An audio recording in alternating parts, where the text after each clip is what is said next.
Olá meus amigos, meu nome é Rafael Fabem, sou advogado especialista em direito digital, privacidade e proteção de dados.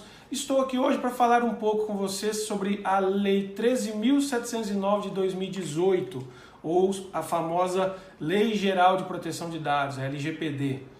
Essa lei que até então tinha previsão de entrada para agosto de 2020 e que hoje possivelmente sofrerá uma prorrogação. Já foi aprovada no Senado PL 1179, prorrogando a entrada em vigor para janeiro, com as sanções aplicáveis a partir de agosto de 2021, mas esse projeto também precisa passar pela Câmara. A chance de prorrogação ela existe, né? É considerada inclusive grande, mas enfim, acompanhemos aí as cenas dos próximos capítulos.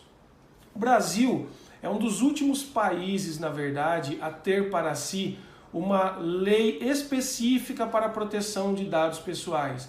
Nós temos aí nossos vizinhos, Argentina, Chile, Uruguai, já com leis gerais, né, para a proteção de dados, em alguns desses países que já vigoram há mais de uma década, né, há quase 2 décadas.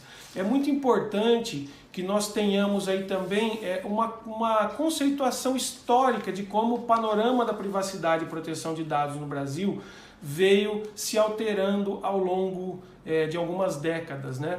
Nós temos aí a Constituição Federal de 1988, que prega aí em seu artigo 5º, inciso 10, a proteção à privacidade, a proteção à intimidade. Nós temos o Código de Defesa do Consumidor, que lida com essa parte de proteção de dados, afeta a relação de consumo. Temos também aí o Código Civil, que regulamenta as sanções que podem sofrer aquelas pessoas que violarem a privacidade. Temos lei do cadastro positivo, o Marco Civil da Internet, enfim. Existe uma série de legislações que ao longo de mais de 2 décadas, de alguma forma, protegem a privacidade e os dados pessoais. Mas, efetivamente, nós não tínhamos nenhuma legislação específica, como eu disse, acerca dos dados pessoais. É muito importante que nós tenhamos em mente que a nossa Lei Geral de Proteção de Dados ela já vinha sendo trabalhada, o projeto dela vinha sendo trabalhado há um bom tempo no Congresso Nacional, porém ele só teve efetividade após a entrada em vigor na Inglaterra do GDPR, né? General Data Protection Regulation, que é a legislação europeia acerca de proteção de dados dos países que integram a União Europeia. É muito importante também que nós tenhamos em mente que a nossa Lei Geral de Proteção de Dados é quase que uma cópia fidedigna da legislação europeia. Ela é uma cópia e isso nos auxilia em muito porque os europeus estão muito avançados no que diz respeito ao tema privacidade e proteção de dados, mas também o fato de ser uma cópia traz algumas questões que nós vamos pontuar aí ao longo dessa nossa discussão. Bom, a Lei Geral de Proteção de Dados ela trata especificamente de dados pessoais. E o que são dados pessoais? Bom, dado pessoal é toda aquela informação que é fruto de uma pessoa natural. Ou seja, nós falamos aqui da pessoa natural e pessoa natural viva, ou seja, nós enquanto vivos. Nós não tratamos na LGPD de dado pessoal de pessoas já falecidas e também não tratamos na LGPD de dado da pessoa jurídica, né? A pessoa jurídica ela continua sendo resguardada por diversas outras legislações, mas nós não falamos aqui de dado pessoal de pessoa jurídica porque ele só é afeto à pessoa natural enquanto viva. É muito importante que nós tenhamos em mente também que a Lei Geral de Proteção de Dados ela trata de todo o tratamento de dado pessoal, seja via online, seja via offline, em base de dados estruturadas ou não estruturadas, né? Isso é muito importante. E a nossa lei, ela traz uma série de princípios, né? São inúmeros os princípios que nós temos aqui e que cuidam dessa questão atinente aos dados pessoais. Nós podemos trazer aí diversos princípios, entre eles, e os mais importantes, o primeiro deles, o da boa-fé, né, que deve permear, né, todas as nossas relações. mas também nós temos aí outros princípios, como o da finalidade, adequação, necessidade, livre acesso, transparência aos titulares, segurança, prestação de contas. Então ela é uma legislação estritamente principiológica, né? Ela traz uma série de deveres, uma série de princípios que aquela organização que realiza o tratamento de dados pessoais deve seguir. E a quem ela se aplica? Ela se aplica à pessoa natural que realiza o tratamento de dado pessoal e também à pessoa jurídica, né? Claro que a grande maioria das situações ela será afeta a pessoa jurídica, mas é muito importante que nós tenhamos em mente também que a pessoa natural também que realiza o tratamento de dados pessoais também está sob a égide da LGPD. Enquanto pessoa jurídica, ela afeta tanto as pessoas jurídicas de direito privado quanto as pessoas jurídicas de direito público, ou seja, não são somente as instituições privadas que deverão estar em conformidade com a LGPD, também o poder público. Nós temos aí em alguns países onde o próprio poder público de antemão se adequou ao LGPD para que depois ele pudesse cobrar das instituições privadas. Aqui em nosso país, infelizmente, isso não ocorreu, nem o poder público, nem o ramo privado, o setor privado, estão ainda em conformidade. No ano passado, em agosto de 2019, a Agência Brasil divulgou que 85% das empresas não estavam em conformidade e na data de ontem nós tivemos uma nova pesquisa, ontem, dia 16 de abril de 2020, uma nova pesquisa demonstrando que 84% das empresas não estão em conformidade. Logo, nós temos aí, no decorrer de quase um ano, apenas 1% de redução no número de empresas que não estão em conformidade. E essa questão no Brasil, nós já dissemos aí que seguimos a legislação europeia, né? A nossa LGPD é quase que uma cópia da legislação europeia, mas o tema privacidade e proteção de dados ele vem ao longo de diversas décadas, né? E ao longo aí recentemente de alguns anos, sofrendo uma mutação incrível exatamente por conta de diversos acontecimentos ao redor do mundo, e que demonstraram a fragilidade, a vulnerabilidade com que os nossos dados pessoais eram tratados. Vocês devem se lembrar aí que em 2016 nós tivemos um caso lá nos Estados Unidos, do Facebook e da Cambridge Analytica, que acabou culminando, todos nós sabemos, com a eleição de Donald Trump nos Estados Unidos, isso por conta de um incidente de dados ocorrido através do Facebook. Tivemos aí no ano passado dados vazados do McDonald's, né, de funcionários do McDonald's, dados sensíveis, inclusive nós vamos tratar aí sobre esses dados sensíveis ao longo desse nosso bate-papo, e diversas outras questões. Detran do Rio Grande do Norte teve um incidente também onde expôs em rede nacional os dados de mais de 60 milhões de motoristas, né, a nível nacional. O caso da companhia aérea British, né, que vazou dados de mais de 380 mil consumidores ao redor do mundo. Então todos esses incidentes fizeram com que os países passassem a pensar no tema privacidade e proteção de dados pessoais de uma forma muito mais objetiva, né? Essa realidade, esses incidentes fizeram com que os governantes passassem a pensar sobre isso de uma forma muito mais objetiva do que vinha sendo feito. E nós dissemos aí que a lei geral, a nossa LGPD, trata de dados pessoais. Nós conceituamos o que são esses dados pessoais, né? Toda informação relacionada a uma pessoa e uma pessoa identificada ou identificável. O que seria um dado pessoal de uma pessoa que permita já identificar a pessoa de pronto?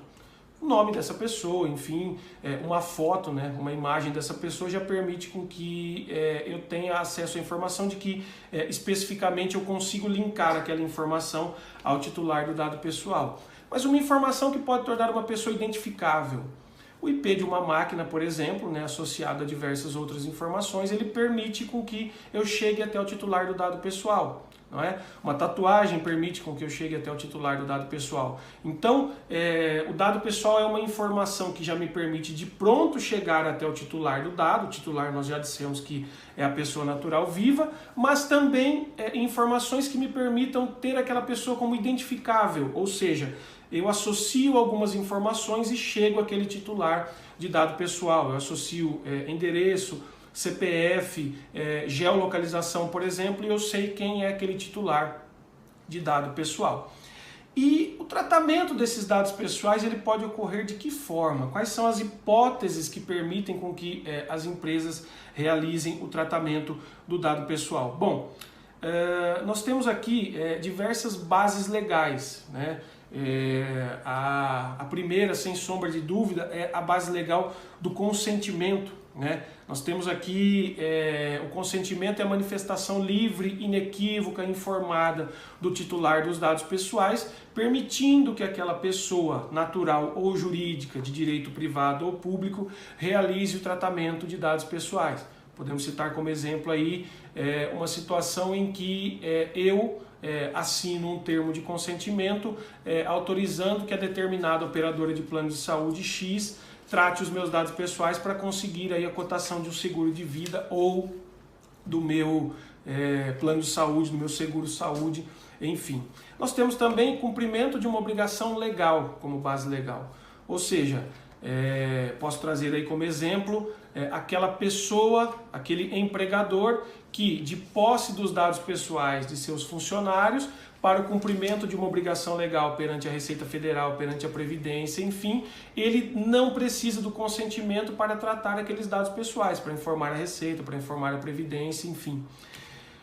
A administração pública, quando ela realiza políticas públicas, nós estamos vivendo uma situação atual aqui, né, da utilização de dados pessoais em que não se demanda consentimento para que a administração possa se utilizar de políticas públicas, no caso aqui voltadas para a saúde, minimizando aí, né, trazendo como exemplo a pandemia de Covid-19. Então isso é uma utilização de dados pessoais pela administração pública para fins de políticas públicas.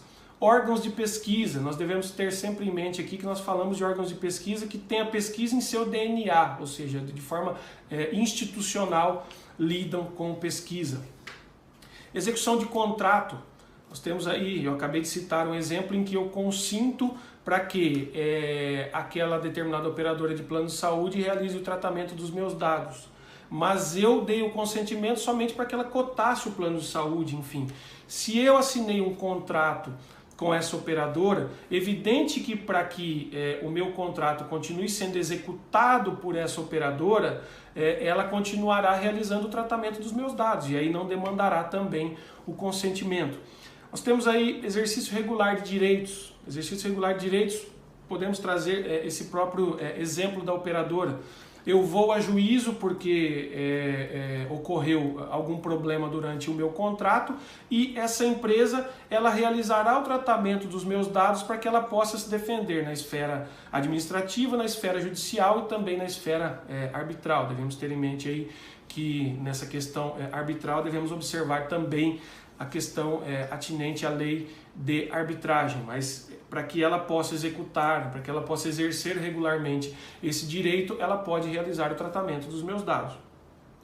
Proteção da vida e incolumidade física. Imaginemos aqui uma situação em que a operadora de telefonia ela repassa dados da nossa geolocalização para que, sabendo que ocorreu um acidente naquele ponto em que nós estávamos, enfim, um desabamento, por exemplo, para que as equipes de socorro cheguem até mim através do sinal da minha geolocalização. Eu preciso consentir para isso? Não.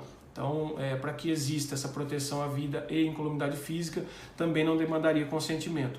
Tutela da saúde, né, feita pelos profissionais de saúde, todos eles, né, médicos, enfermeiros, e aí se estende a fisioterapeutas, farmacêuticos, enfim, todas aquelas pessoas que são ligadas à área da saúde, para tutela da minha saúde naquele momento, né? É claro que seria demais exigirmos que o médico colhesse o nosso consentimento para aquela situação em que ele está cuidando, né, da nossa saúde, né? Nós estamos aí em uma situação grave de saúde, por exemplo, que ele colhesse o meu consentimento para que ele pudesse agir, não seria lógico.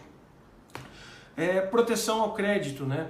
É muito importante que nós tenhamos em mente que nós não precisamos do consentimento para que aquela instituição verifique a nossa situação creditícia, para que ela conceda ou não o crédito, né? Seria um tanto ilógico que eu dissesse, olha, você demanda do meu consentimento para que você me conceda crédito, né? Muitas das vezes a pessoa mal intencionada simplesmente não autorizaria essa pesquisa para proteção do crédito, já sabedora de que não tem uma pontuação muito positiva no que diz respeito ao crédito, tá? É muito importante também que nós tenhamos em mente que não demanda consentimento o legítimo interesse. Eu deixei ele por último porque, sem dúvida, é a questão mais controversa, tá? É muito importante que nós tenhamos em mente que o legítimo interesse, ele é uma carta, como se fosse uma carta coringa para a utilização das empresas no tratamento de dados. Então, muitas das vezes eu não preciso do consentimento, mas é meu legítimo interesse, por exemplo, realizar o tratamento de dados daquela pessoa para encaminhar no e-mail marketing, né? Nós podemos exemplificar aí uma grande rede de varejo que depende do envio de e-mails marketing para ter aquelas pessoas como consumidores e ter a sua sobrevivência aí no mundo, no mercado propriamente dito, né? Então não demandaria aí também o consentimento. Claro que se nós fôssemos tratar aí só de bases legais aqui, isso teria vídeo para 2, 3 horas só falando sobre bases legais, e esse não é o intuito desse nosso bate-papo, né? Fazer uma passagem geral aí pela Lei Geral de Proteção de Dados. E aí, os titulares, eles têm diversos direitos, né? Nós só recapitulando, né? O titular dos dados, pessoa natural viva, né? Ele tem diversos direitos, como por exemplo a confirmação da existência de tratamento por aquela instituição, por aquela empresa, por aquela organização, né?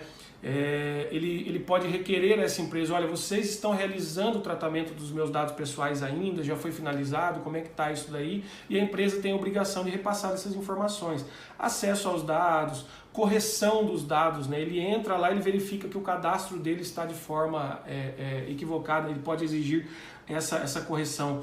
Anonimização dos dados, nós vamos falar aí sobre os dados anonimizados, mas o processo de anonimização em si demanda técnicas de segurança e de tecnologia da informação, de modo que aqueles dados sejam guardados e somente com base naquelas informações eu não consiga chegar ao titular dos dados, né? É muito utilizado isso para fins geográficos, estatísticos, enfim, é muito importante essa questão da anonimização. Nós falamos aí, vivemos, né, uma questão no nosso país que alguns estados, prefeituras estão se utilizando, por exemplo, de dados de geolocalização, mas esses dados de geolocalização eles devem ser anonimizados sempre que possível. Isso também é uma discussão para um outro vídeo, enfim.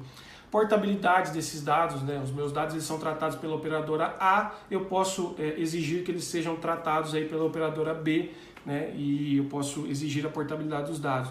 Informação se o meu dado foi compartilhado ou não. Recentemente o STJ decidiu que o compartilhamento de dados ele deve ser comunicado previamente ao titular dos dados, né? Ele não pode ser surpreendido com os dados dele passando da operadora A para a operadora B sem que ele tivesse consentido ou tivesse sido informado. Deve ser repassada a ele também as informações sobre quais efeitos o não consentimento dele ao tratamento implica, né? Então, não se pode simplesmente coletar, quando nós vamos comprar, aí, por exemplo, uma passagem aérea, que eu declaro que li e aceito, e se eu não aceito, simplesmente eu não consigo passar de uma página a outra para efetivar a minha compra, né? A companhia aérea nessa situação ela deve informar quais são as causas e os efeitos sobre o meu não consentimento, né? E é muito importante também que o titular de dados seja informado que a qualquer momento ele pode revogar aquele consentimento previamente dado, né? Isso é muito, muito, muito importante.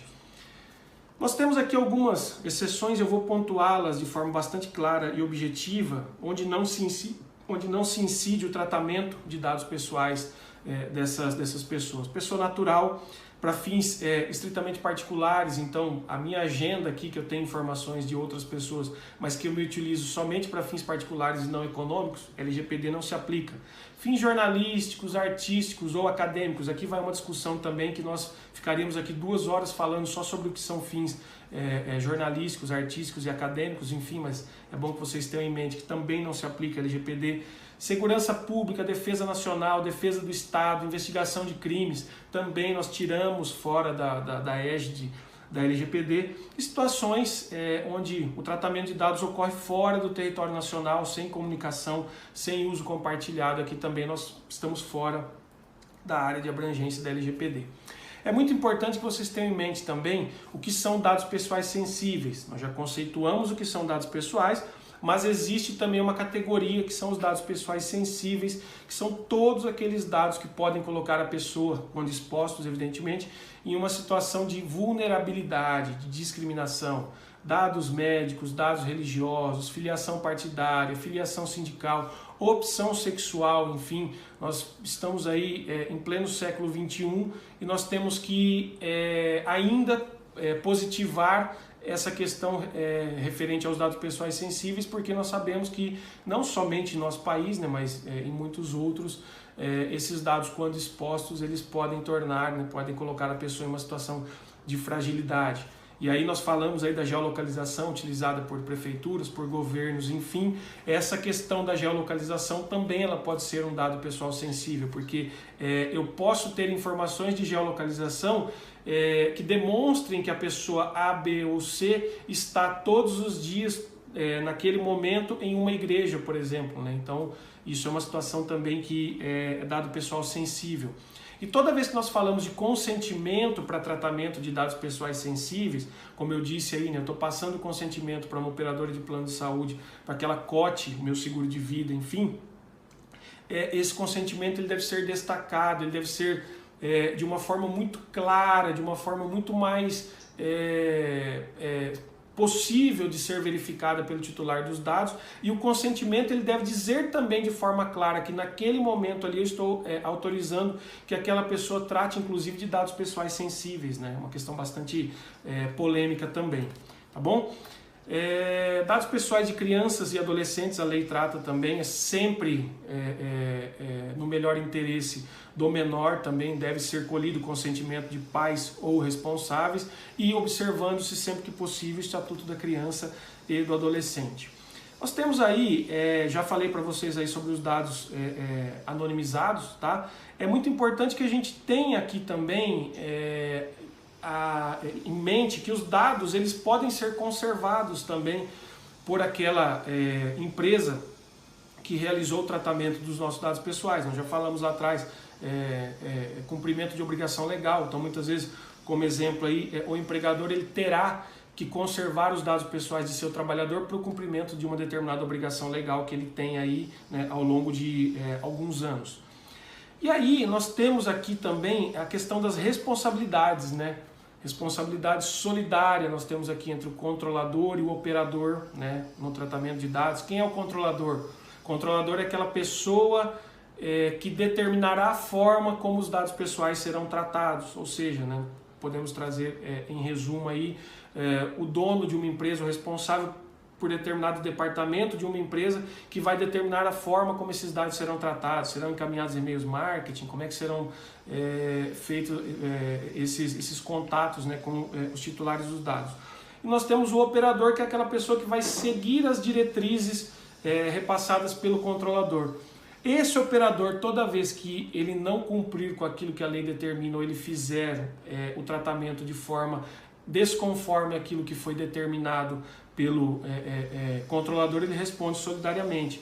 E nós temos aí uma outra figura que é o encarregado, ou DPO também, que é aquela pessoa que servirá de link entre a empresa, né, aquela instituição que realiza o tratamento de dados, o titular dos dados e a Autoridade Nacional de Proteção de Dados. Nós falaremos um pouquinho mais adiante sobre ela. Já foi estruturada no papel, mas ainda não foi estruturada fisicamente essa Autoridade Nacional de Proteção de Dados.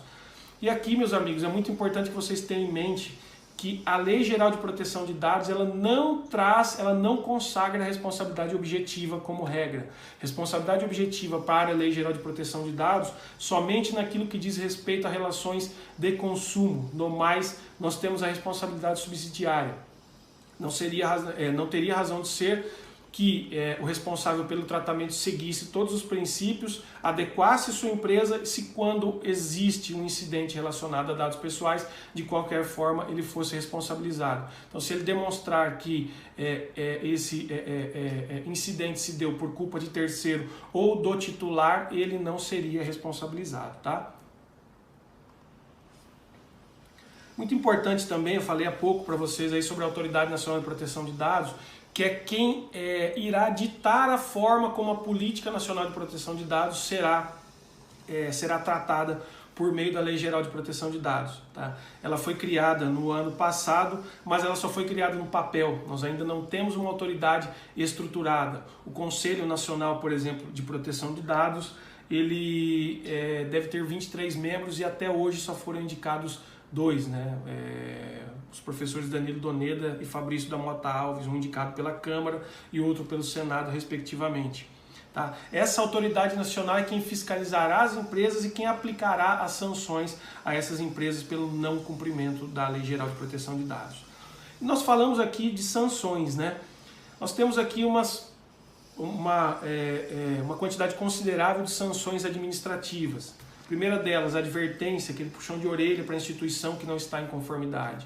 Segunda, uma multa simples, que de simples não tem nada, porque ela pode chegar até 2% do faturamento bruto anual da empresa no exercício anterior abatidos os impostos, limitada a 50 milhões de reais.